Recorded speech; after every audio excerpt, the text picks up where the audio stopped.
the U.S. and the European Union are in the process of stealing $300 billion of U.S. Treasury securities from Russia. Now, these were legally acquired. The Russians sold oil. They got they got dollars. They bought U.S. Treasury securities. They made the mistake of trusting the United States. And because these were dollar Treasury securities, they were held in a custodian called Euroclear, based in Brussels.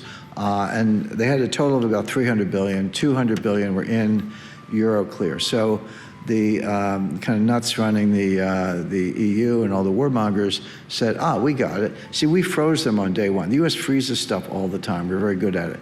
But stealing them is different. That's what's on the table now. So the idea cooked up by Ursula von der Leyen and the Europeans is, okay, here's what we'll do. We'll make a $200 billion loan to Ukraine so they can fight the war. The loan will be repaid by Russian reparations. So when Russia loses the war, they'll have to pay reparations, and they'll use that money to pay back the loan. And oh, by the way, we'll take the Russian securities in Euroclear and use them as collateral for the loan. Let's do it. Every lawyer who's looked at this, I would include myself, thinks this is completely illegal. It's actually crazy. It's crazy on a number of fronts. Number one, Russia's not going to lose the war. They're going to win the war. They're actually winning the war tonight. They're taking over Pokrovsk, which is the major logistics hub. So Russia's going to win the war, number one.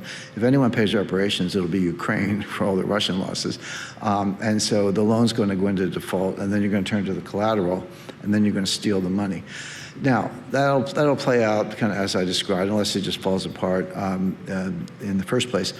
But if you're anybody else in the world, you're Saudi Arabia, you're Taiwan, you're Japan, you're Turkey, and you have large gold reserves, you say to yourself, hey, wait a second, what if the U.S. doesn't like what I'm doing? What if they don't like my foreign policy? Are they going to steal my treasuries? Well, the answer is they might, or at least they're doing it in the case of Russia, so maybe I ought to get some gold. And this is one of the reasons central banks are buying the gold. BRICS, you hear a lot of Brazil, Russia, India, China, South Africa, they're now up to about 20 countries. You hear a lot of the BRICS are going to start a new currency. They're going to replace the dollar as a reserve currency. It's going to be a BRICS currency, et cetera.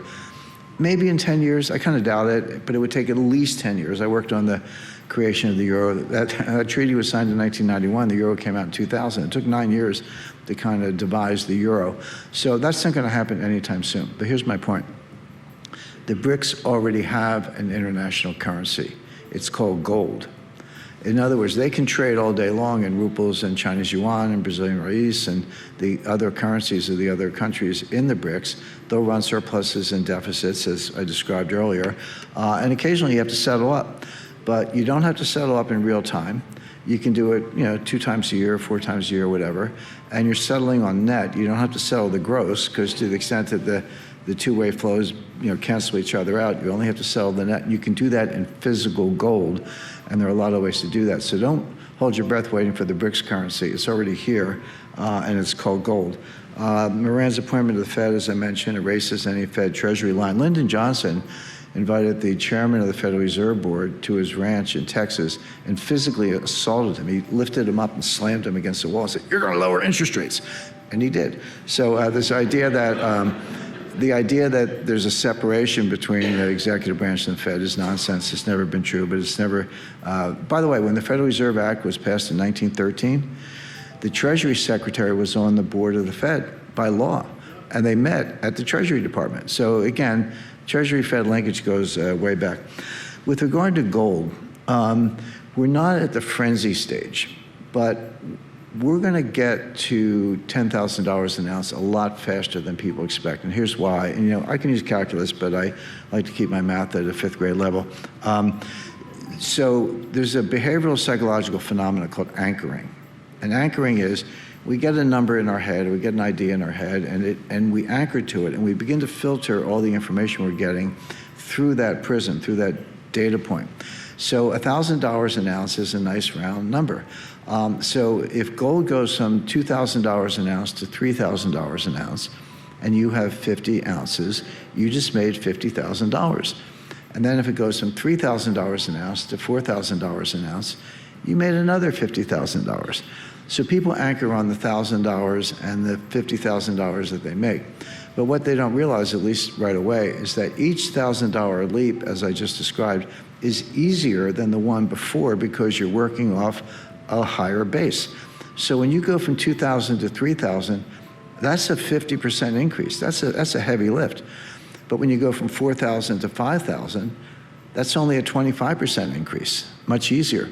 Guess what? When you go from 9,000 to 10,000, that's an 11% increase. That's like a good month the way gold is trading. So my point is, you say, gee, we're never going to get to $10,000 an ounce. It took us so long to get from 2 to 3 or 3 to 4. But the point is, you're going to make your way to 4 and 5, and then you're going to go 6, 7, 8, 9 really fast because of what I just described. That's the dynamic. So gold will get to $10,000, but that's inevitable. But my point is, it'll happen faster than people realize for the reason I just mentioned. And gold is not the best inflation hedge. The correlation of gold to inflation, the price of gold to inflation is lower than most people realize. Gold is the everything hedge. It hedges against inflation, but it also hedges against deflation. During the Great Depression, the longest period of sustained deflation in US history, gold went up 75%. The best performing stock of the New York Stock Exchange during the Great Depression, when everything else fell 83%, was Homestake Mining, which was the largest gold mine in the U.S. and basis of the Hearst family fortune.